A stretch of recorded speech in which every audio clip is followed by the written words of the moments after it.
sun, dreams unfold. Whistles the wind, stories untold. From Massachusetts, land of old, to Ohio's heart, where tales are bold. Family hugs, packed and gone, chasing horizons, chasing dawn. Winding roads we journey on, new beginnings, new songs spawn. From Mass to Ohio, hearts of fear, breaking chains, our path is clear.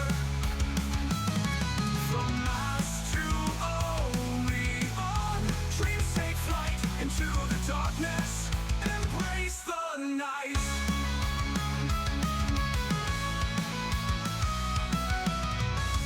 Peaceful scenes, sunsets glowed,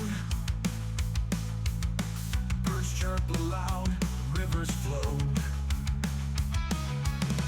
Fields of wildflowers, destiny showed, but shadows loom as chaos grows. Steel and fire, tombs turn dark, mighty sounds ignite the spark. Brutal riffs like wolfpack bark, Ohio calls, leave your mark. From Mass to Ohio, hearts of fear, breaking chains, our path is clear. From Mass to Oleon, dreams take flight into the darkness, embrace the night.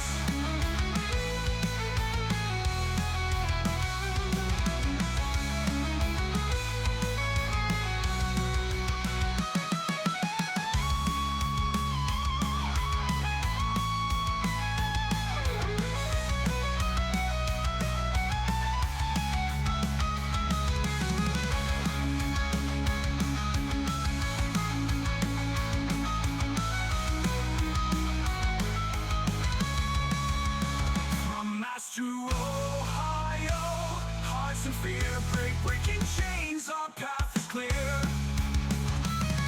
From Mass to Oleon, dreams take flight into the darkness, embrace the night.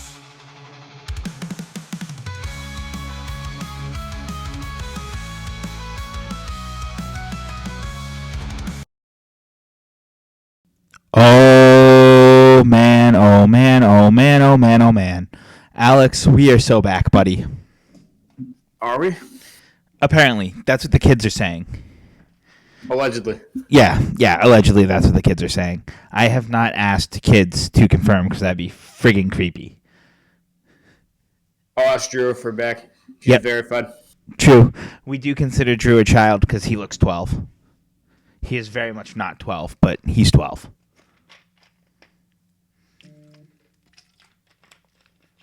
How was your Thanksgiving break, sir? Not long enough. That's how I feel. I mean, you're in the retail game still, so Yeah. that's got to be a whole other shooting match, as the kids say. I'm gonna just see how many times I can say "as the kids say." When you edit this, please just put a counter somewhere on the screen. That's just the number of times I say "as the kids say," which, by the way, at this point is 3, 4. I might be at 4. I don't know. I've already lost count, and we are 4 minutes into this thing, and 3 minutes and 20 seconds of it were the intro song. Absolute heater, by the way. Oh yeah, the shout out to Sono AI Music for generating that song for me.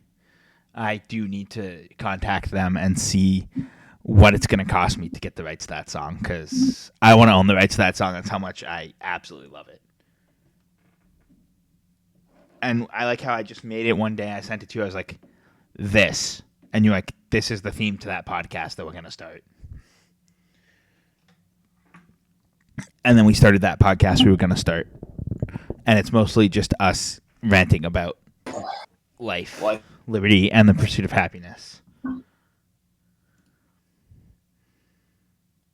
Is there a point you want to start with tonight, or we're just gonna rip it? I think we're just ripping because I haven't even looked at the document to know what we're talking about tonight.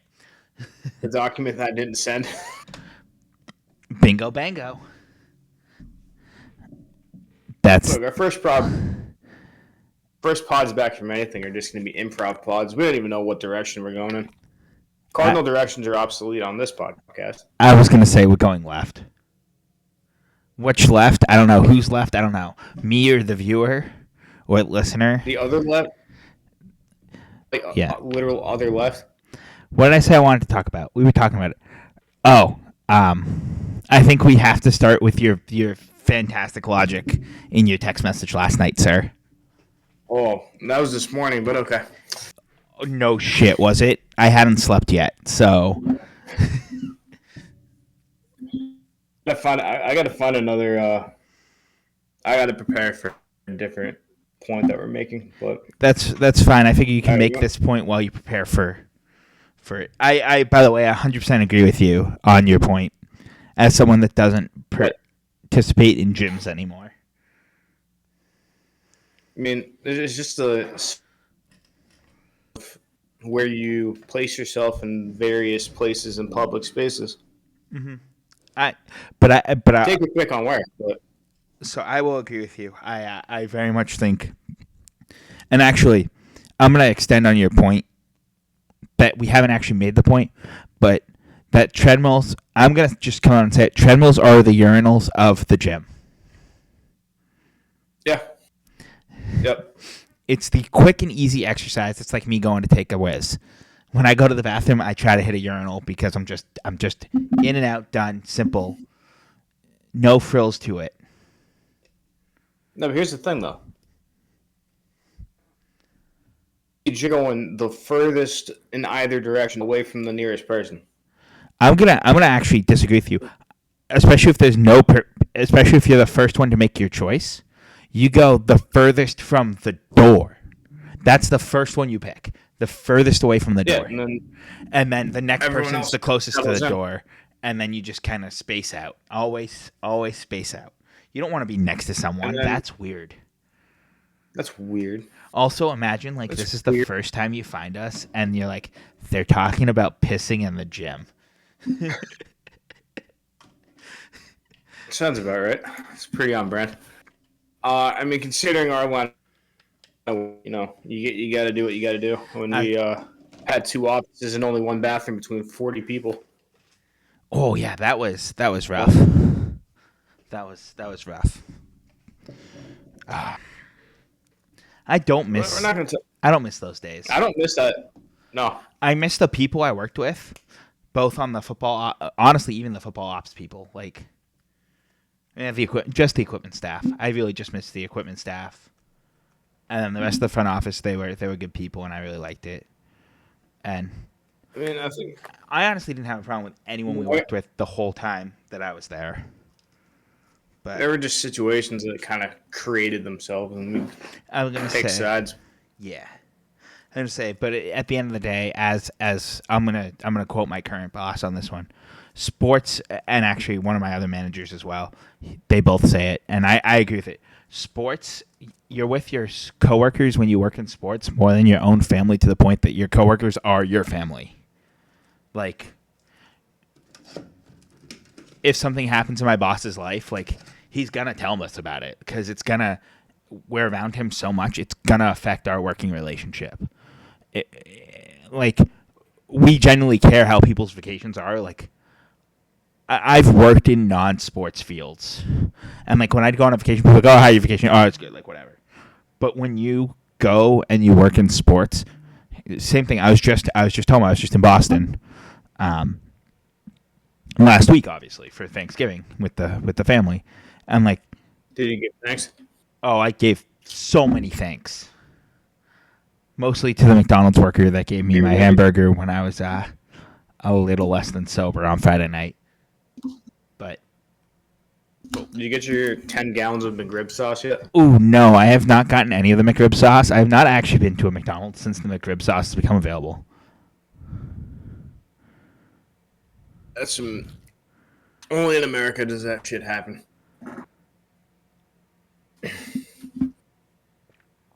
It's for a future point. That's what I sent. I mean, A visual aid would be nice. Can you do me a favor? DM me the said tweet to my personal Twitter because I can. The screen I have up is just. I have to change the share, but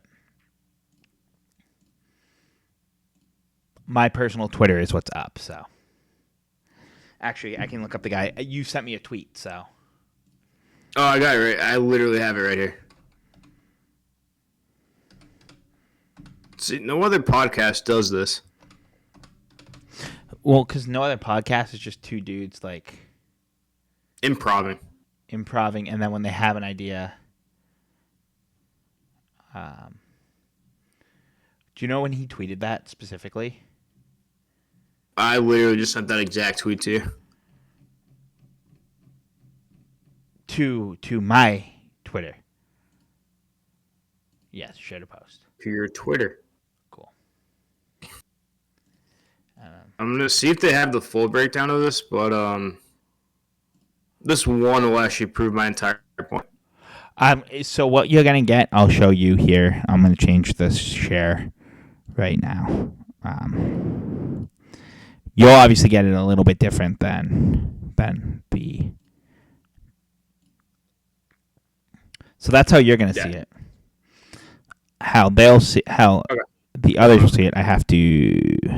Can you do actually? Nah, this will prove my point. That's fine. Hold on.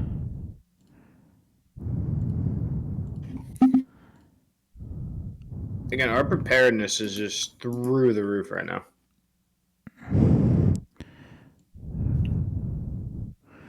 I forgot how big the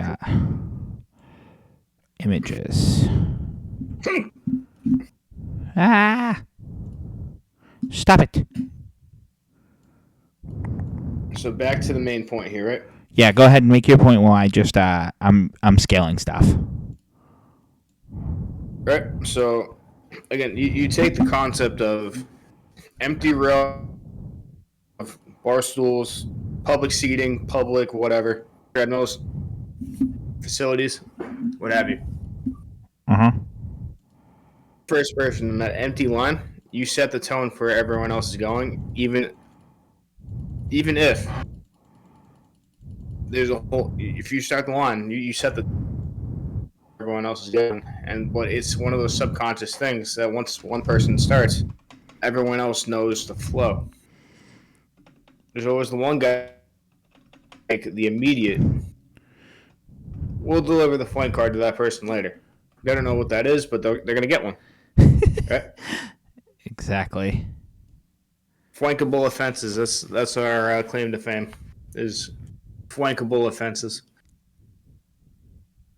Sorry, I'm just editing the crop on this so that it looks like actually like good. I know you're not used to me actually trying to put production value into this. But let me tell you. So I won't show the whole thing in one go. It'll be into grams. So it'll be like 20, 30. It'll actually be everything but the last year. So it'll still make your point. All right, continue about the treadmills. Yes, I mean I got to the gym this morning. Almost never do I have an empty row of treadmills myself to set the tone. I never have that power, never have that ability. But also, the gym is one of those places where people watching is like very frowned upon, but some of your equipment is kind of positioned in a way where it's almost like not avoidable. You know what I mean? Yeah, I was gonna say. So actually, I was gonna make that point. I haven't been to the gym. Like, we have a gym here in my complex, so I go to that sometimes. But I haven't been to like a normal like you pay to go to gym. You know, like a Planet Fitness. Yeah, I went to an Anytime Fitness because that's what they had in closest to my mom's house when I was growing up. So I've gone there I probably went there for like 5 or 6 years. And I went almost every day, actually. I was pretty good about going to the gym. Especially in 2018-19. I'd come home from work, and this is a tangent, but it makes sense. I promise I'll tie it back. So I'd go to the Anytime after work, and I worked in New Hampshire. So I'd come back, and on game nights, it would be like 2 in the morning by the time I'd get actually back down to Mass. But I'd go straight to the gym, and I'd go to the gym for like an hour or so before I'd go home and sleep. And let me tell you, first of all, when you go to the gym at 2:30 in the morning, there's no one there. First of all, there's very, very seldom is there a human there. So when the Monarchs folded and I no longer had a full-time role and I continued going to the gym, I'd go at like noontime or like during the day because that's when I was up and had the time. I mean, I had all the time in the world because I just had I just had the job I had done in high school that I never quit because I was not confident that job was going to be a good fit for me. Not that the company would fold, but nonetheless I had kept my high school job, and so I'd go to that, and then I'd go to the gym after it. And going at like a more normal hour where people are actually at the gym, I always caught myself like people watching while I'm doing whatever lift I'm doing, which is why I liked like the stationary bike and the treadmill because I couldn't people watch because they faced the wall and like they just looked out. But I remember just watching the people and being like, wow, this is super frowned upon. But at the same time, like when you're on certain machines or when I'd be at the squat rack or bench or even the dumbbells because they have the big ass mirror there for you to actually look at yourself so you can make sure you have the proper form and everything. I realized that I was more watching the people in the gym behind me through the mirror than my actual form. And same with all the other things. I watch the people more than like I was paying attention to what I was doing. And what I was doing, it was the background task in the task manager of my brain. Sorry. You mentioned people watching at the gym, and I was like, fuck, that's a really good point. No, it's one of those places you do it even if it's subconscious. But I noticed that like that's the thing I cared more about than I cared more to people watch than like I was obviously working out and doing it for the betterment of my body and everything, but I was very much people watching more than anything else. Yeah. All right. We talk baseball? I think we talk the balls of bases. And I hope that made you uncomfortable. Hey, yo. What? Where do you want to start? Because we're gonna have fun with another thing. I think we start with the Teoscar thing because that's what's up on the screen. I have his deferred money up. Do you like the concept of deferred money in baseball, or we just? So, I am not one for the payment plan for anything. Honestly, I think the fact that the Dodgers are deferring money in this way, like this is how Teoscar Hernandez's money is deferred away. Bobby Bonilla Day, same thing. Let's be real. It's the same thing. The Mets are still doing it. They're paying a dude that hasn't played baseball for my whole friggin' life, and they're still paying him. Now, I realize that's a contract buyout. That's a different story, but I find it falls into the same theme where you're not paying the talent for today. You're not paying them today. You're paying them tomorrow for what they're doing for you today, and I'm not a fan of that in any way, shape, or form. Again, I understand contract buyouts, Ken Griffey Jr., Bobby Bonilla, those are both baseball examples of it. But the fact that the MLB just lets you straight up defer the money is egregious. Because now I can make up any fucking amount of money I want. And be like, I want to pay you $7 billion. But I'm going to actually pay you $850,000 just forever until I've paid you $7 billion. And that's how the contract's going to be structured. So you're going to get paid forever which is great, good for you. But it's terrible for baseball because now you're going to have these ballooning contracts and potentially ballooning term even, because I don't think they have limits on any of that stuff. And then teams are going to be like, oh yeah, but I'm not actually going to pay you. You'll get paid in 10 years what you for playing baseball today. Because like I couldn't tell you how much Hernandez's contract was for. It was a 1-year deal. It was okay. It was just for this year. It was for this past year. Okay, so great. Like I said, I didn't realize it was just a 1-year deal, but that's not super relevant to what the point I was going to make is. Because I was going to say, let's say it was a 1-year deal, and all of these 850,000s are to that 1 year. He's what? He's getting paid for 10, well, even longer. He's getting paid for more than 10 years. Because 2034 is 10 years. 11, I actually 12, forget 13, what 14, the 15. terms were. It was like a 1 year, like 20 million or something. Let me cook for a minute here, shall I? So I have, just for the deferred money, the 15 years of deferred money, like assuming he got paid the same amount this year, he'd be making about he'd be making 12,750,000. Right? So he signed a $13 million contract. Also, I will say, especially in states like California, I think this is a terrible deal for the player. Because California's taxes are so high, and he is still going to be taxed in the state of California for this money every year.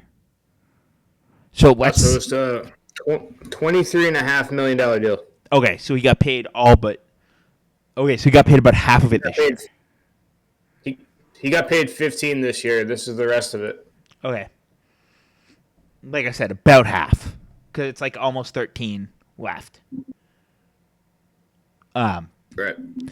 But the point I'm making, I think, stands. First of all, for the player, especially if you play for a team like the Dodgers, the Angels, the Athletics.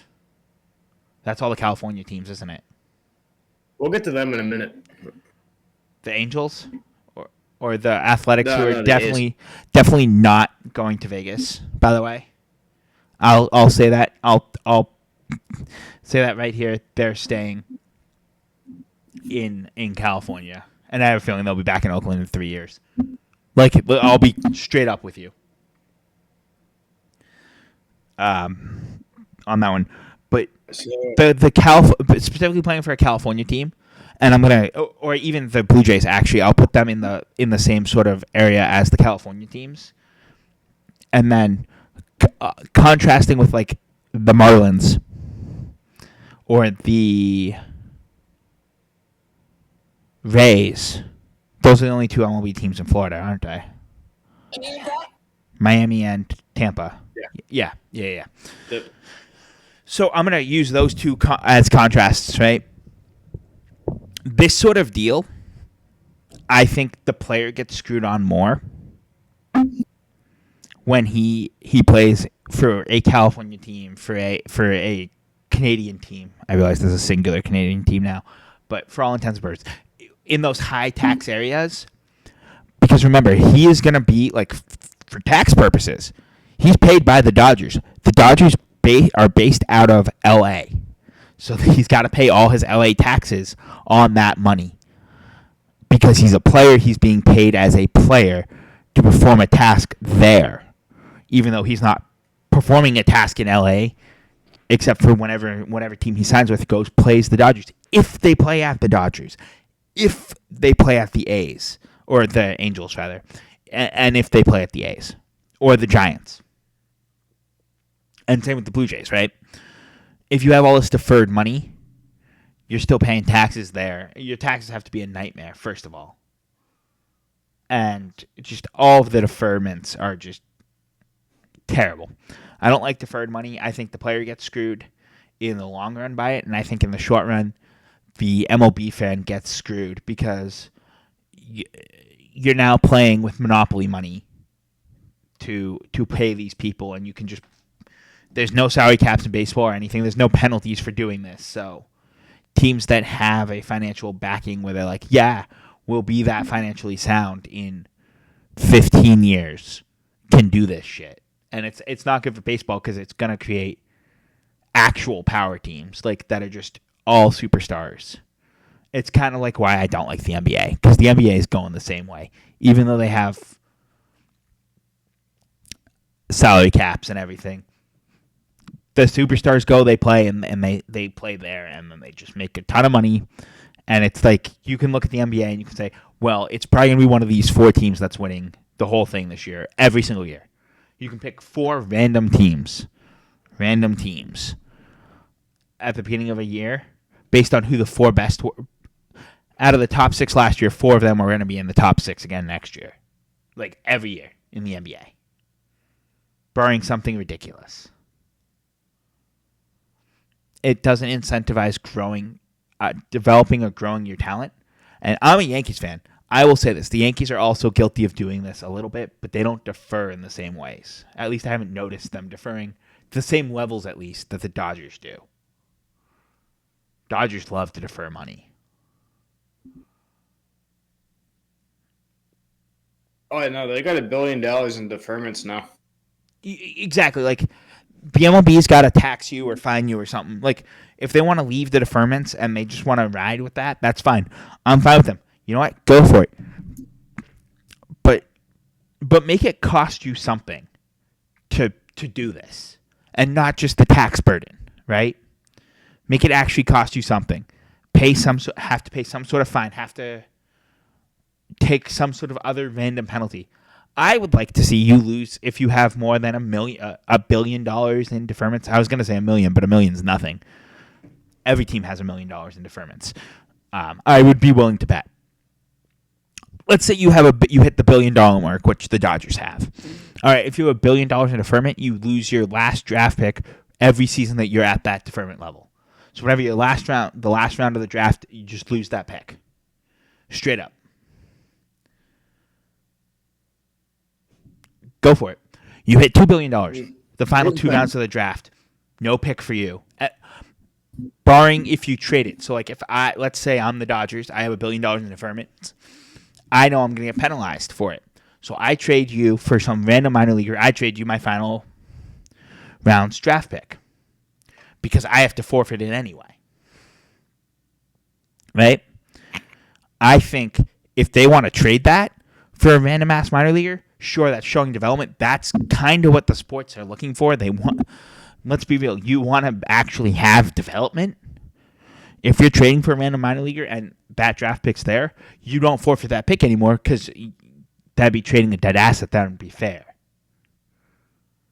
But I think that would be, you should just lose your final draft pick if you hit $1 billion. For every $1 billion of deferred money, you have one less draft pick by default.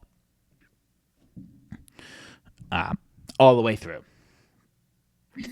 And yes, Shohei's deal, right? Shohei's deal is got to be $500 million in deferred money at least. I think Juan Soto's contract is going to equal how much deferred money that he's got. So he's got $680 million deferred.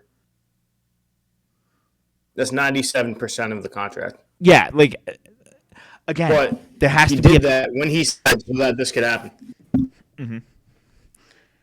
So him allowing that to happen is why they signed Blake Snell so easily.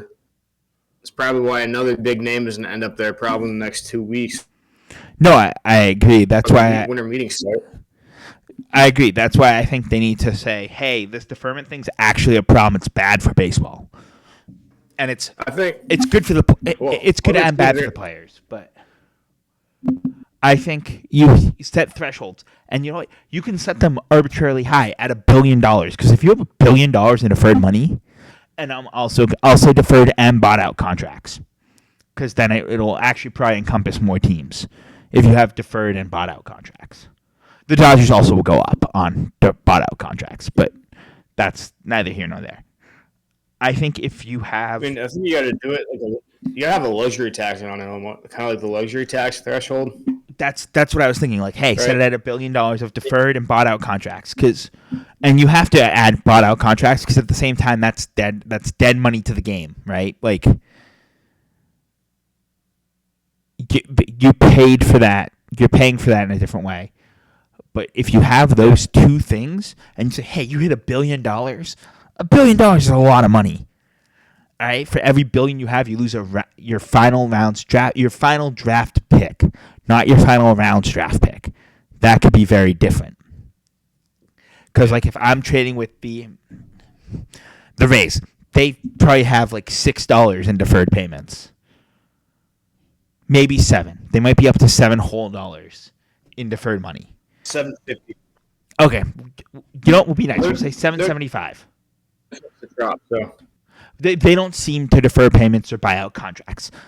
They could probably have a ton of money in that realm that we don't know about, right? But we don't think of them as one, so I'm going to use them as an example. If, let's say, they trade with the Dodgers for some random-ass Dodgers minor leaguers, and they trade their last draft pick of the year, and they were worse than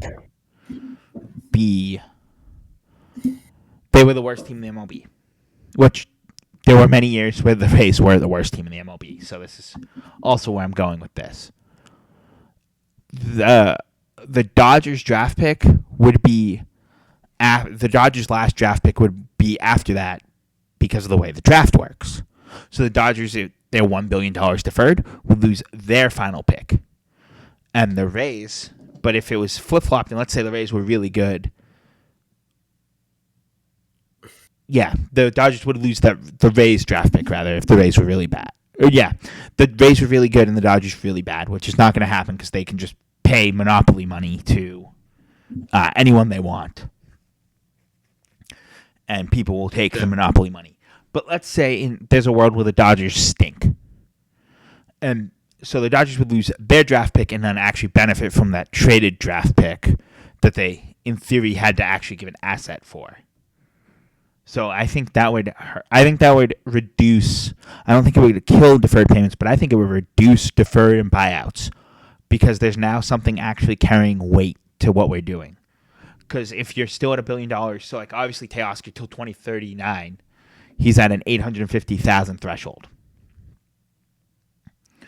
Well, so if the Dodgers remained till 2039 at that 850 at the $1 billion mark, which is what they're at now. Great. You're one less draft pick every single draft through the 2039 season until you've paid off the $1 billion in debt. And if you hit $2 billion, whatever seasons when the draft comes around, you're at $2 billion. Hey, you lose 2 draft picks. I think that would significantly quell deferred money. Because people would actually be like, all right, we have to kind of think about this. Is it worth trying to sign a guy knowing we want to defer the money? I can't think of a really old MLB player. Actually, Mike Trout, right? He's been around since, 2006? He's got to be near the end of his career, right? yeah, but Verlander's 2006. Sorry, Trout's like 2012. But for us, right? No other, I think every team has money on the books still from 6 years ago, but it's not to this scale. It's not going to be to this scale for another 5-7 years. But the luxury tax is in place for a reason. So that's why the Red Sox haven't done anything, and that's why the Yankees have been kind of timid spenders almost. Where they signed Judge, they had to. The Red Sox are trying to cut money so that they could be under, but no. The thing with winning a World Series now is you almost have to buy one. I agree. And that's where this is going to be commonplace. But that's why I think if you can hurt the draft, because let's be real, to win a World Series in general, you're buying them.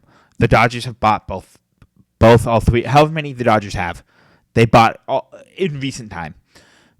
I'd say they bought this one, and then the COVID one was just kind of time and place. At the same time, though, they kind of bought that one because all the people that were really key to that, they bought. They didn't develop anyone. Like, Who I was on can't. that team? That 2020 team. I don't know. Exactly. All right, baseball reference here.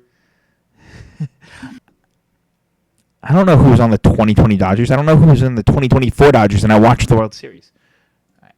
Well, Shohei Ohtani. I got this. I'm ready. I'm ready on it. I'm pulling it up too. All right. You had Will Smith, who has actually only been a Dodger. So that's one. Max Muncy, they definitely traded for him. No, he was a. He was a free agent signing. No, they got him as a. Yeah. Kiki Hernandez, Corey Seager, Justin Turner, AJ Pollock, Coley Bellinger, Mookie Betts, who they traded for, Jock Pederson, Chris Taylor, Austin Barnes. This was before they. Gavin Lux. This was before this. This was kind of the last team that was probably, I'd say they bought about half their guys, because they've had Kershaw, so he's not bought, he's developed. Kenley Jansen, he started there. Blake Trihan.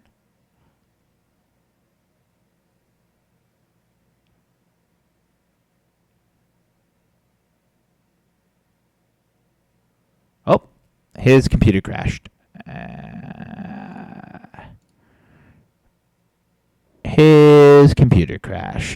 That's cool. Love that.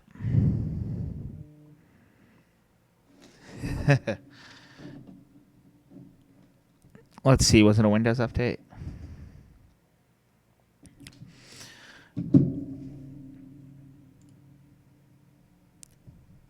But like I'm oddly split, so.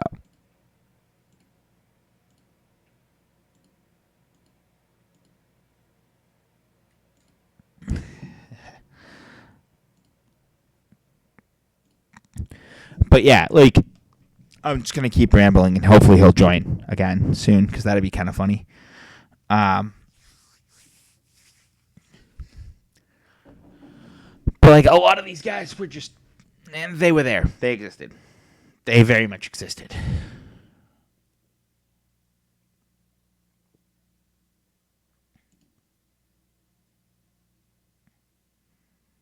Joe Kelly, he's been all over the place.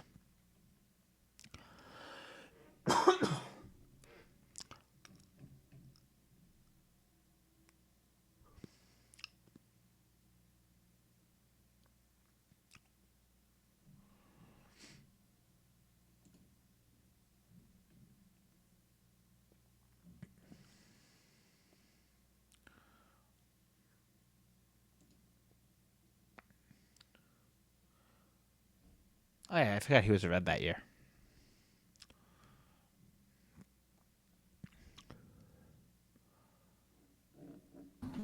Because the Reds made that playoffs.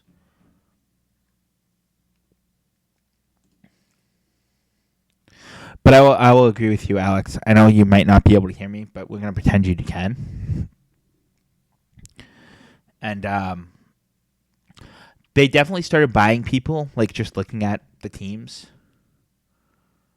during the 2021 season. That's where the Dodgers really started buying players.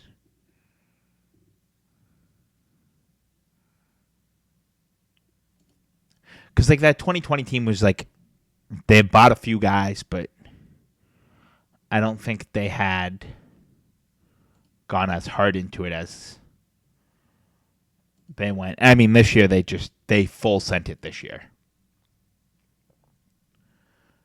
They full sent it this year for buying their talent.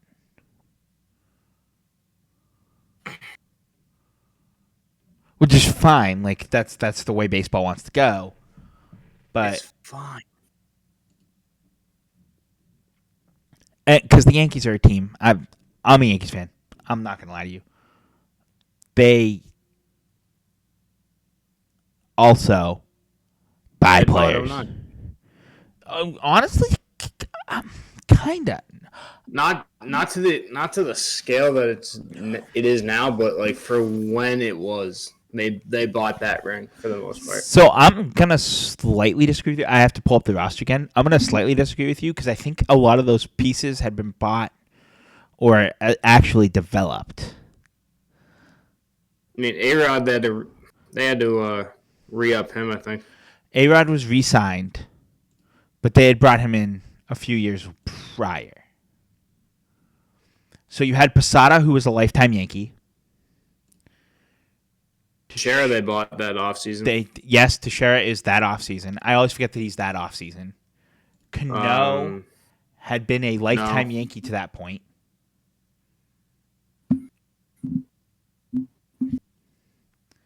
Jeter was a lifetime Yankee. Rodriguez was bought. He had been rebought. He got re-upped for that one. But they did buy into Rodriguez. Damon was traded for, or he signed in the offseason. He signed. Oh, he signed in 2006. Why did I think it was like 2008 that he signed? I always think he was a Red Sox until then, but no. Then it was Burnett and Sabathia. They bought. Yep. But yeah, so I will say, I mean, Sabathia was awesome that year, but they brought back Andy Pennant too. They did a good job of having a lot of veterans that had been on winning Yankees teams. Yeah, but those are like younger guys that like under control. But like getting 2 frontline pitchers plus Mark Teixeira, that's kind of like what. Oh yeah, spending and buying a ring for 2009. Actually, I have. If you watch The Captain, Derek Jeter does talk about that. He says the most important piece of that whole team was none of those people, and the team agrees. It was Swisher and Matsui were the two that they thought were the most important pieces for that team. A good locker room guy gets you a million miles. That's the thing. Swisher came in 2009. He was also bought. Like, I'm not saying he wasn't bought, but he being a locker room guy and just a all-around talent, him and Matsui, who was a lifetime Yankee, but I don't think there's any person in the world, I don't care how much of an anti-Yankees person you are, I don't think there's a single person in the world that's like, yeah, fuck Hideki Matsui.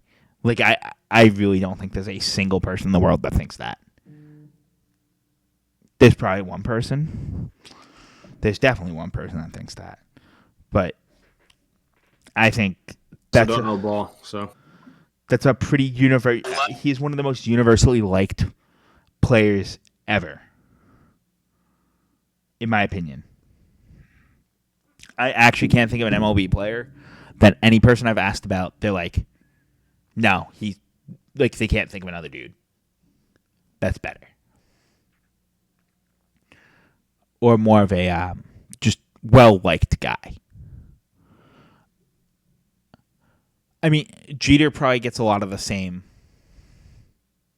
praises, where just his personality was, he's good people.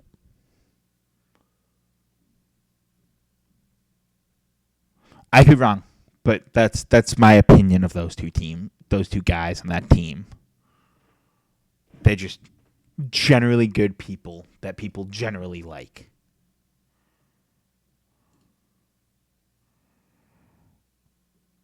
Would you agree with that assessment, sir? But now it's like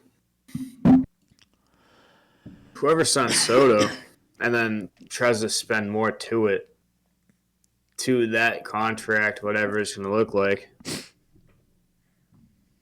they better be buying a ring because that's what everybody's going to be pitching to them. I would say that's how I feel. The Yankees may or may not be buying a ring, and I'll say may or may not, but they are attempting to buy a ring. But I think if they can do it right, they might. Well, this is my thing about the Red Sox is like they were never. I never thought they would have been in on Soto, so the fact that they actually got to sit down with him was more surprising to me than anything. Mm-hmm. No, I agree. But if they sign him, that'd be some. Because John Henry had to get convinced to sign Devers long term, so whatever gets him to. Because, like, to take the Sox and the Yankees, right? And that peak rivalry is when both of those teams are spending Brinks trucks upon Brinks trucks and money to Yeah. split the division every other year. Yeah, they are. They're there was a lot of money being thrown around by That's both when those teams. no, but that's when like $100 million deals were just becoming a thing. Like $100 million was what a lot of that is now. Is what a lot of these bigger deals are now. No, I agree with you 100%. 110%, Alex. I agree with you.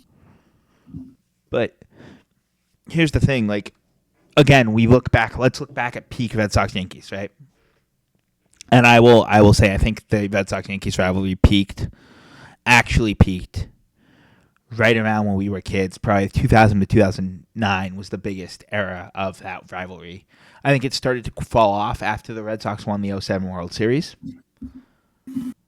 But I think until the Yankees were able to get back to the top of the mountain in 2009, you still really had that, like, craziness of the rivalry. Obviously, one of the biggest turning points of the whole thing was the 04 World Series. I'm not going to sit here and be like, no, that wasn't important. That was huge for the rivalry. That 04 playoffs It's was the ALCS, not even That's what that World Series, just the ALCS. That's what I was getting to. I was just correcting myself that it was the World Series playoffs, because that's what they call the whole playoffs, which is, again, wild, but that's baseball for you. But the MLB, like, I think that was peak MLB too. But maybe it's because we were both living outside of Boston, and we got to live it. And getting to live it, You definitely see the different. media bias to that. Oh yeah. That could just be a media bias, at least in my head. But Oh yeah, there were definitely some media bias, but I also think that because both teams were just perennially good, like the Red Sox and Yankees were playoff teams every year, and that was part of it. They were playoff teams every year. You knew, like, look at the MLB playoffs, and this was before they had the wild card game. series, it's a series now, Well, which I don't like at all. I'm okay with it. I actually kind of like. I'm all for giving us more series, but that's neither here nor there, or anywhere.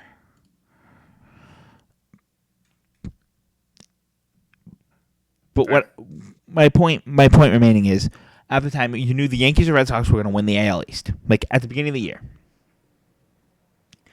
the NL East was going to be won by anyone.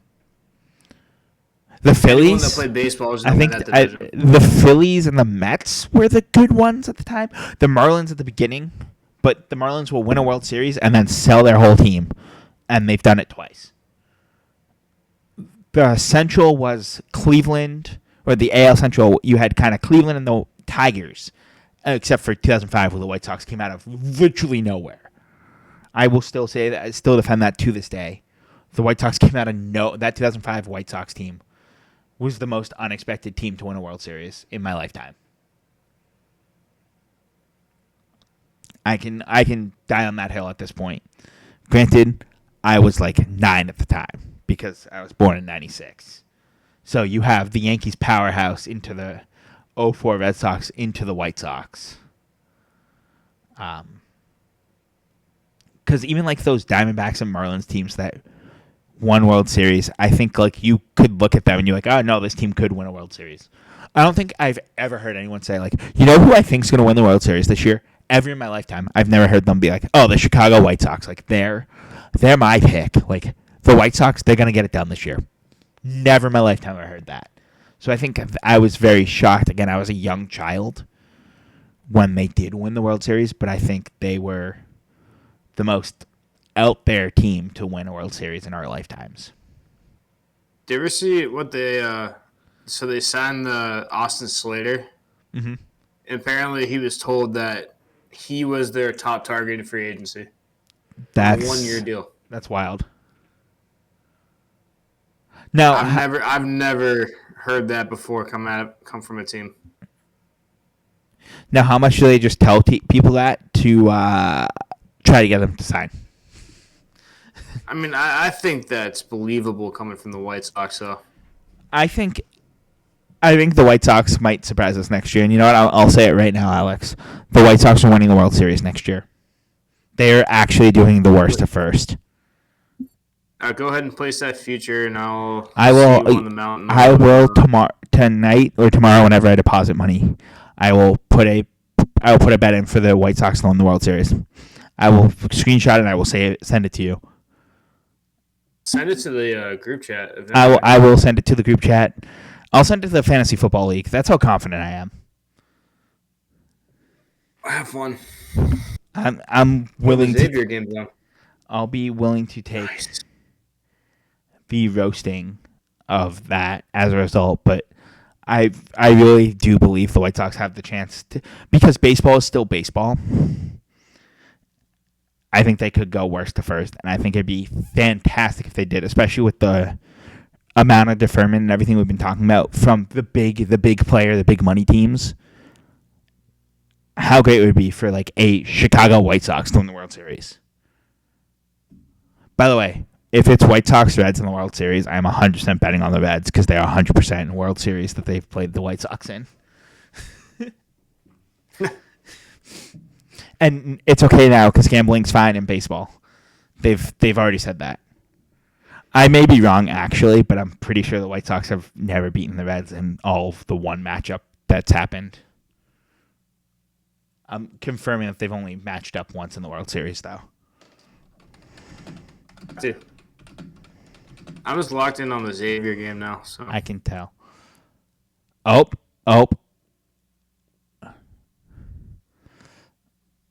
But they beat the Reds instead. No. 06, 17, and Also, 05. UConn's dropped off. UConn will. I mean, They've dropped off a little bit. so they beat the Cubs, the Giants, and the Astros in the World Series. I remember the Astros. And they've lost to the Dodgers and the Reds. So, I'm correct. Also, can we talk about the fact the White Sox have a winning record in the World Series? They're 3-2 in World Series.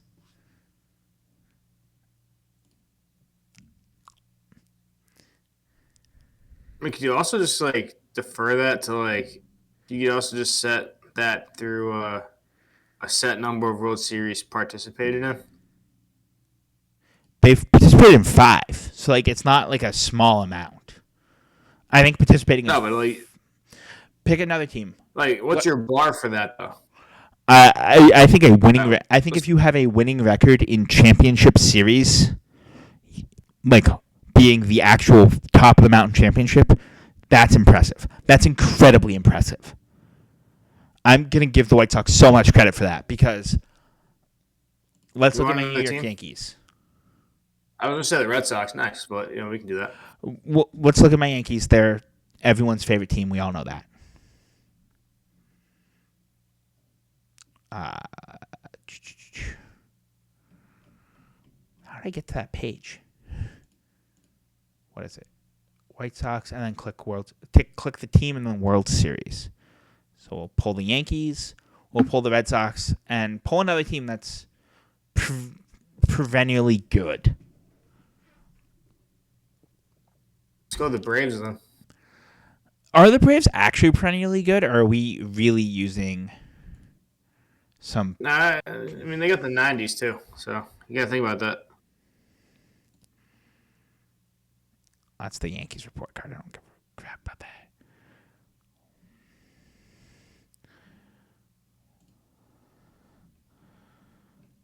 Where is the...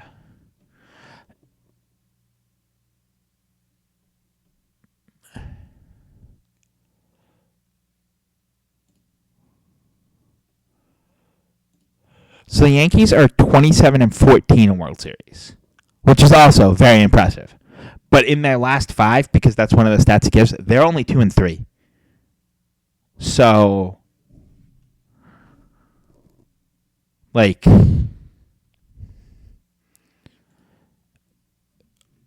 That's part of how I look at it, right?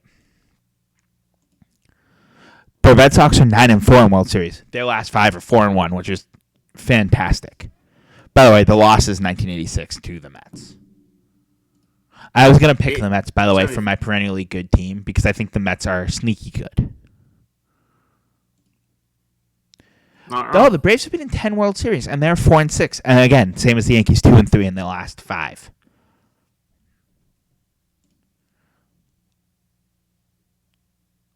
And then, like, a perennially bad team in the World Series is the Astros. They're perennially bad when it comes to the actual World Series.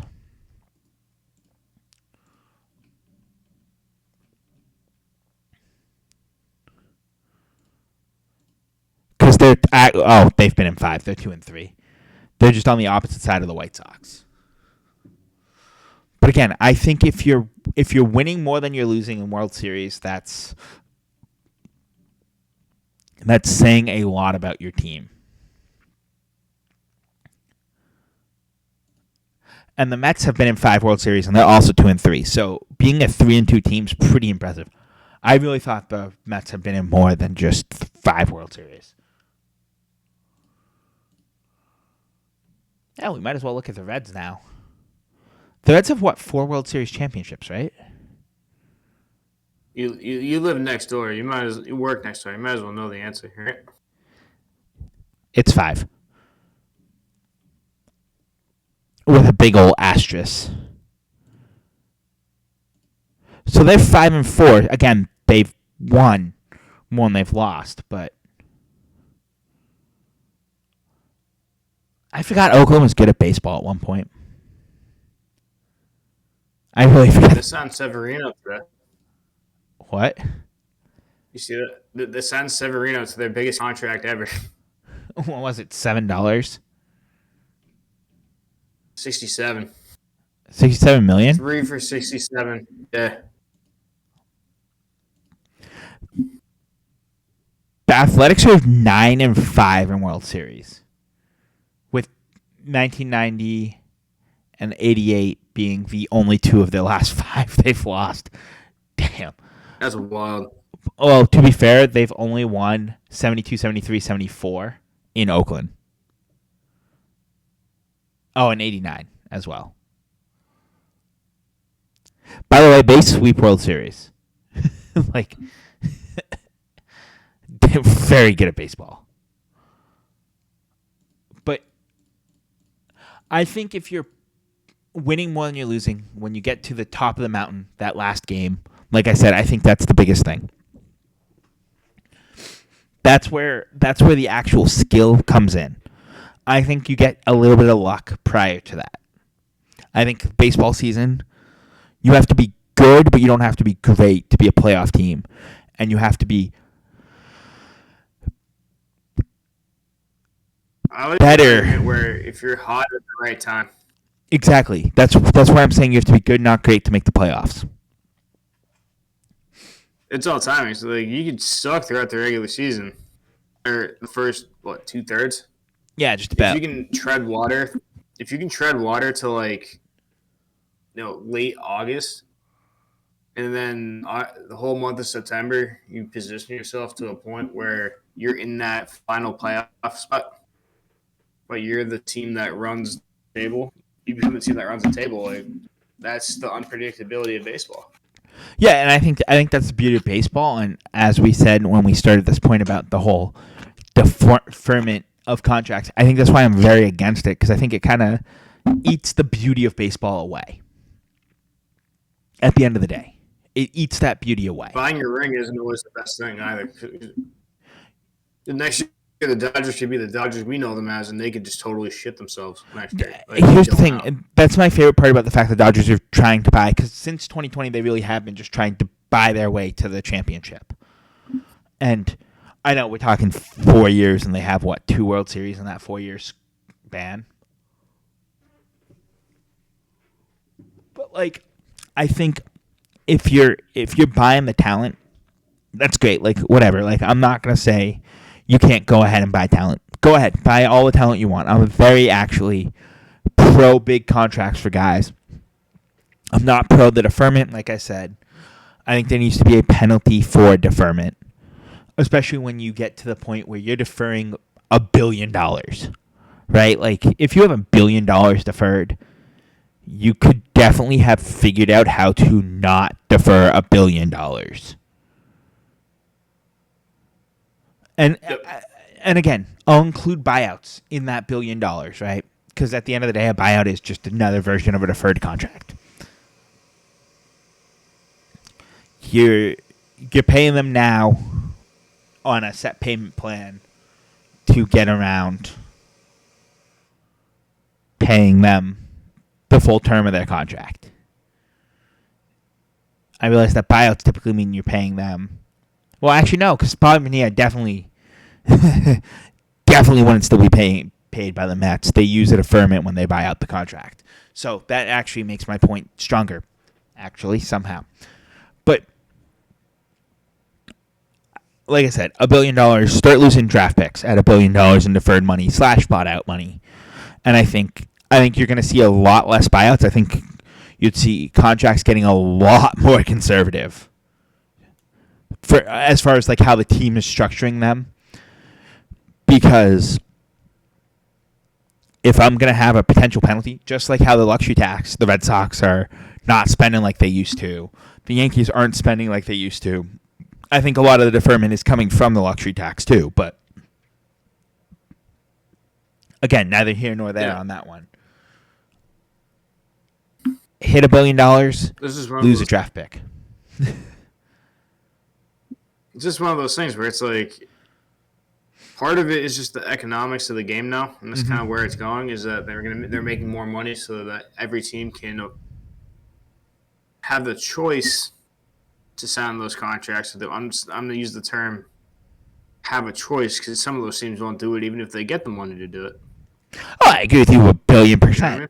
But again, I think there has to be a penalty for it, like the luxury tax. I love the luxury tax actually in baseball because you can go over, but you're going to get screwed in a different way by going over. Exactly. I think this is what the Dodgers' way of getting around that is. Exactly. So if you penalize that as well, will you see these? Do I want guys getting paid? Of course, I want guys getting paid. Like let's call a spade. I want to see these guys get paid, but I want to see you get paid. If I'm signing a 1-year deal, I want to see you getting paid for your 1-year deal. I don't want to see you getting paid in 2039 for what you did in 2024 because you could be dead by then. Like that's the reality of the situation. Like I want you to actually be able to realize that money and actually be able to see what you made. Also, I don't want you to have to pay taxes places that you're not living or working anymore. Which, by the way, Teoscar Hernandez has played in like the worst places tax-wise. Where has he been? Toronto, Seattle. Okay. LA. Yeah. None of those are friendly to your pocketbook when it comes to taxes. They really like their tax money in those places. Let me. By the way, I said this when the Yankees traded for Jazz Chisholm. I think it was a terrible move. Like I'm super happy. I love Jazz Chisholm. I think he's a great baseball player. But his wallet's not going to be too happy with him. So he was in Houston. Okay. I forgot that he was an Astro. Or not even. He played 68 games with the Astros over 2 years. Okay. They got traded to Toronto where he was for 6 years. Yep. 6 seasons, let's call it. Seattle last year, 2 years ago, and LA this past year. Yeah, so outside of Houston, it hasn't really been places that are friendly on the tax front. And I don't know how friendly Texas is on the tax front either, but it's not like a Florida or a New Hampshire or South Dakota. I forgot other states don't have income tax. But it's not like that where If you're playing minor league ball, it's a different story altogether. Because if you're a Double A player for the Jays, you're playing in New Hampshire. But not the point. Not the point. Not the time. But that's the other thing. Like, as a player, if I'm signing these contracts, and again, I'm not scoffing at $850,000, by the way. But think about that, like, when I go to do my taxes and everything, and maybe it's just the way I operate, because I hate doing taxes, and I realize that I don't have enough money to pay someone to do my taxes for me. But I cannot imagine having to be like, oh, well, I actually worked for the Dodgers because they paid me $850,000 this year, but I didn't step foot in California.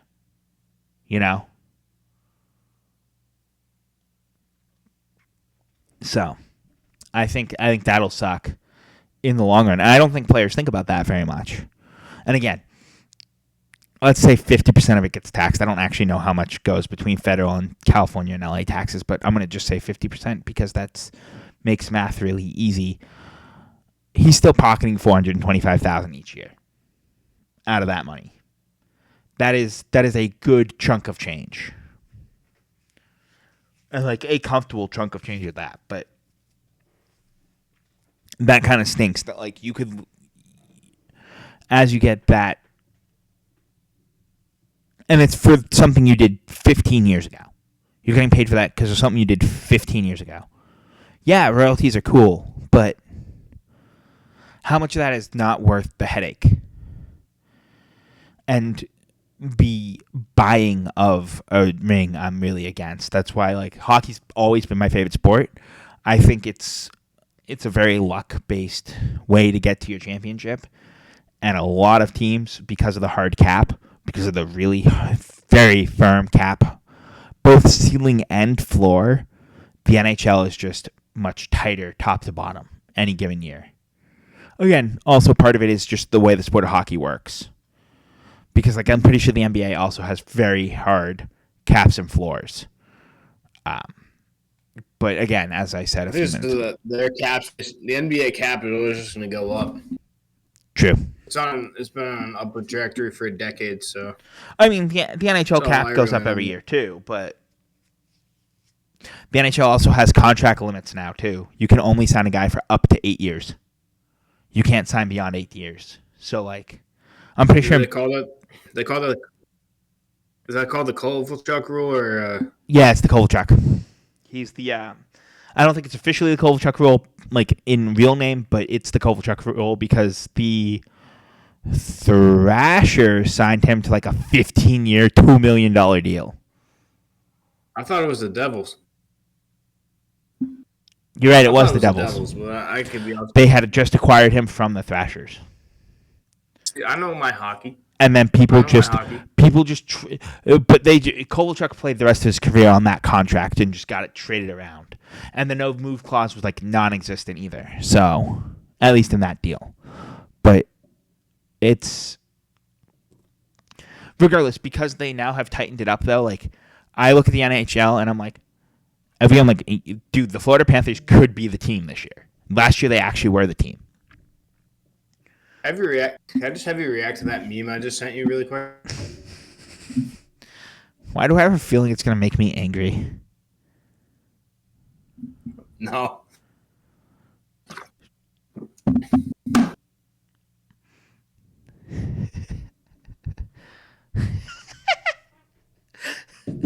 Why do you look so concerned?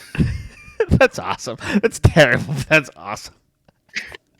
Just call Call of Duty kill streaks in the middle of the baseball game. Love that. Love that idea. Yeah, I hate that watch the Thursday night football? Actually, you ever watch the Thursday night games? Sometimes they have the like the player marker. Yeah, on the field. I like that. That looks like they're calling it an airstrike too. Yeah, kind of.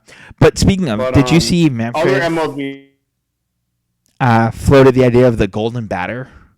The once per game. I hate that. So I hate it so much. Here's what I'm going to say. I both love it and hate it. And I think it's like the pitch clock. I hate the pitch clock, but I love the pitch clock. For the actual I love the flow, pitch clock, but for the I actual hate that. flow of baseball, the pitch clock's great. For the experience of baseball, it's terrible. Now, here's why I think the golden batter is great with a big asterisk. If the golden batter rule gets added, all it does is it basically gets rid of the penalty of the batting out of order. And if the golden batter falls the batting out of order without the other team catching it, which doesn't happen in modern baseball, but it's still a rule in the rule book. If the golden batter rule, that's fine. You know what? You want to implement it, that's fine. But what you have to do is you got to pick up the batting order from that spot. So let's say Aaron Judge is up, hits a home run for the Yankees because he does that or he strikes out. That's just how it is.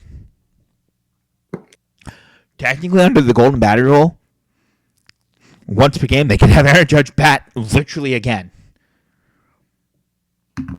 Not a great example, though, because then it would just be continuing. Let's say Judge is on third with 2 outs.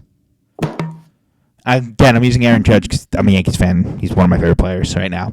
But regardless of why I picked that arbitrary player, if the only exciting part about the golden batter rule is the fact that Aaron Judge could potentially get 2 RBIs on a hit. Anthony Volpe, Freddie Freeman, any batter could get 2 RBIs on a hit on a home run where he hit himself in, technically. And that's fantastic. It's like the whole Danny Jansen batting and catching his own at bat for the Red Sox. By the way, big fan of that. I think that was an amazing thing that happened. And that was something that made me be all like, that's kind of amazing. That the fact that like this man played for both teams during the same at bat. Yeah, and the thing is like, so I would say, how would you stop teams? Hold on. All right, continue. How would you get? Why would you stop?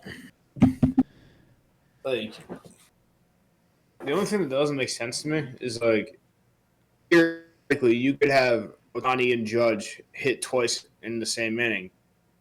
Yes. Regardless of how that in. Like, but think.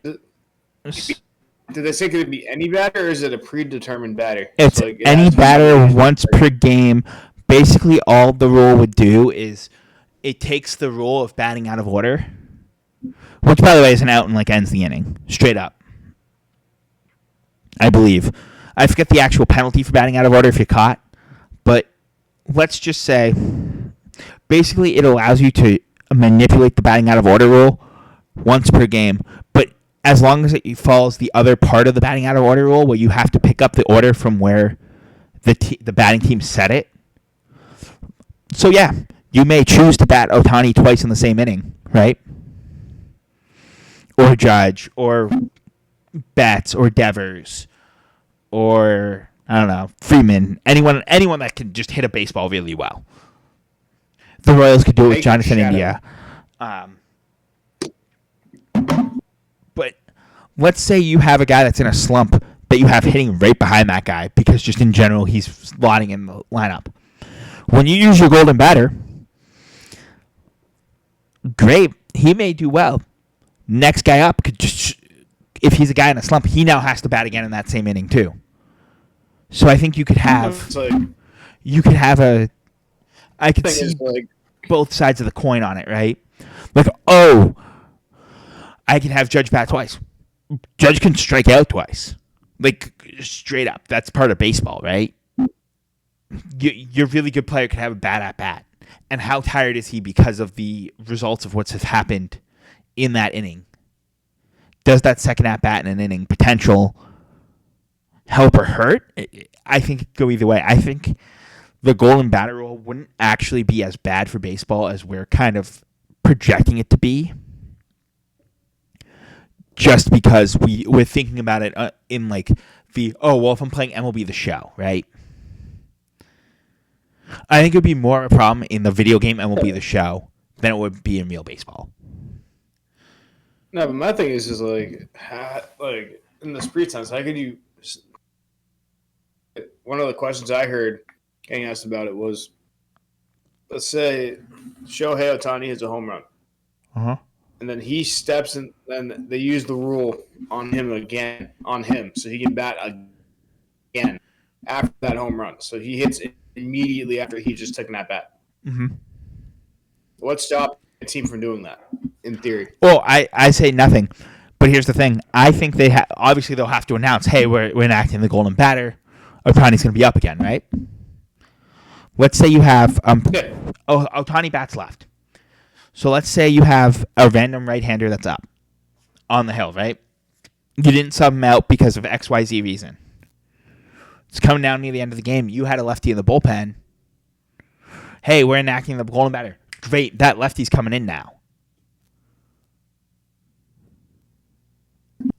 I mean, I think that if they use it, there should be an appropriate response from the team on the field. So a pitching change, whatever.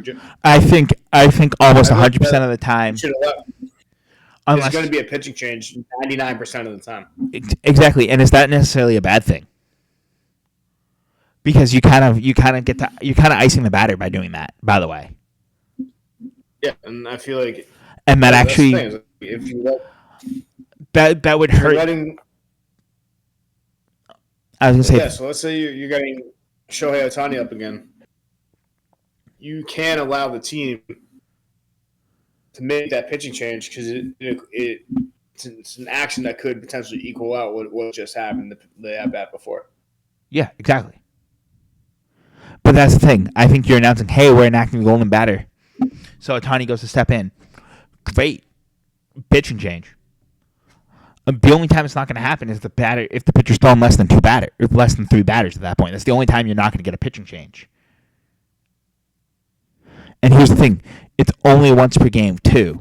So, And I think most of those are going to be ninth or later. That's where it's going to be. For 90% of these is going to be ninth inning or later, which I think would make I way disagree. more sense that way.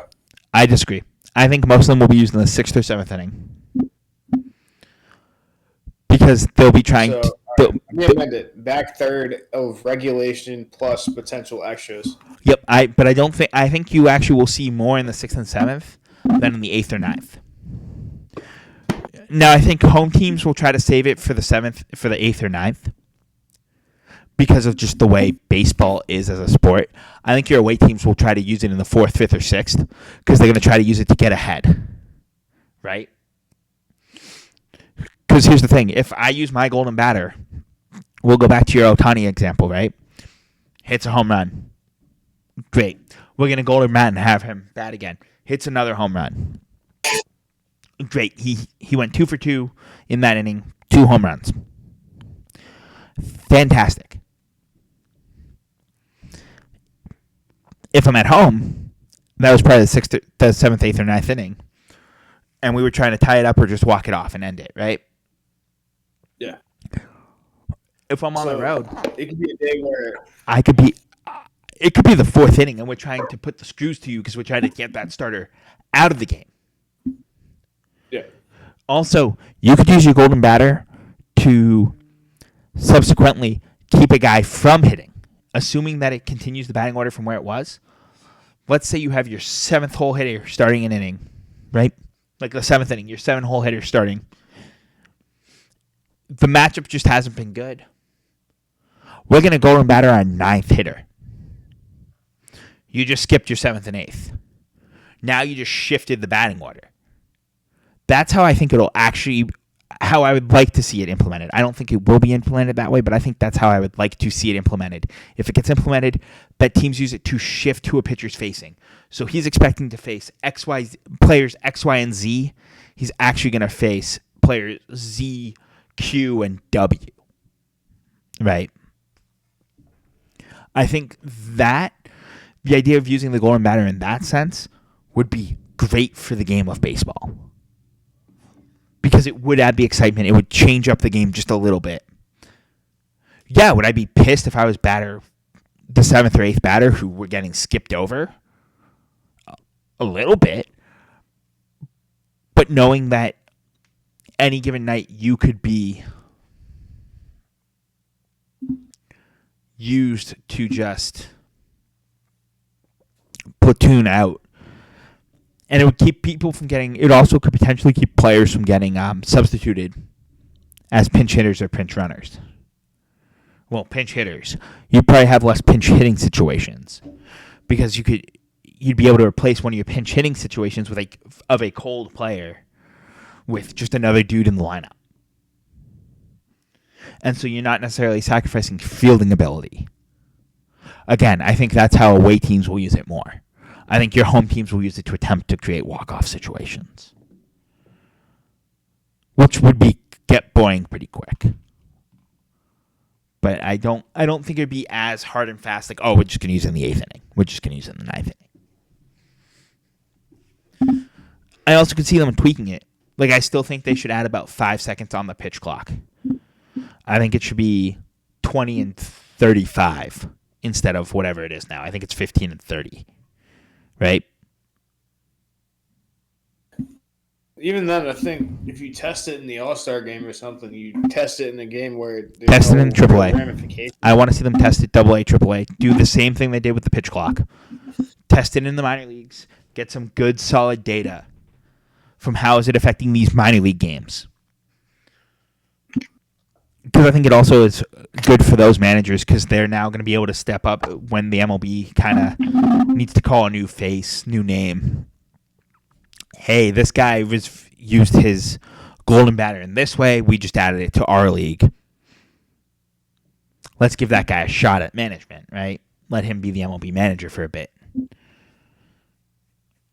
Again, that's my 2 cents on the matter. What actually happens is not my choice, but if the golden batter rule does get implemented, I will be much more open-minded to it than I was to the pitch clock because I think the pitch clock made me realize, no, we can change baseball and it still can be exciting and entertaining and good. Although alternatively, I said that this year and I will maintain it for the rest of time.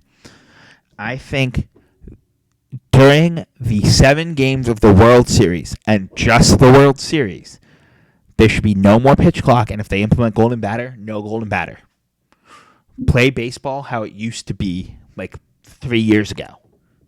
Follow those rules, how baseball was 3 years ago, for just the World Series. Just those 7 games, or even hell, the whole playoffs. I think that would make the playoffs so much more exciting.